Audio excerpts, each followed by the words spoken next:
L'Ajuntament de Reus i Repsol han renovat el conveni de col·laboració d'aquesta companyia amb les festes de la ciutat i especialment amb la Festa Major de Sant Pere 2017, un acord que, a més, enguany s'ha ampliat amb motiu de la capitalitat cultural de Reus. Té la peculiaritat i la característica d'aquest any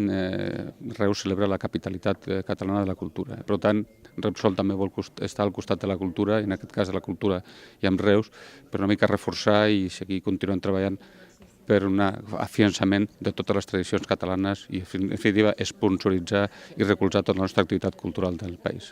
La signatura del conveni l'han protagonitzat l'alcalde Carles Pellicer i el director del complex industrial de Repsol a Tarragona, Josep Francesc Font. I enguany s'ha triat per l'ocasió un dels espais culturals singulars de la ciutat, el Teatre Bartrina, seu d'una part important dels actes de la capital de la cultura catalana. La signatura, a més, ha comptat amb la col·laboració de la Colla Gegantera, que hi ha acostat als gegants de la ciutat per tal de refermar el compromís de Repsol amb la cultura i les festes de Reus. Per nosaltres és molt important haver signat aquesta conveni de col·laboració a l'Ajuntament de Reus amb Repsol, perquè en definitiva el que fa és reforçar la capital cultural que és durant aquest any 2017 a la ciutat de Reus, i per altra banda també agrair a Repsol el fet que ens col·labora durant tot l'any en diferents esdeveniments culturals, amb la Festa Major i altres àmbits i events que realitzem a la ciutat. El nou conveni preveu que la companyia Repsol doni suport a les programacions municipals d'espectacles i activitats organitzades des de la Regidoria de Cultura de l'Ajuntament i especialment els actes de la Festa Major de Sant Pere 2017,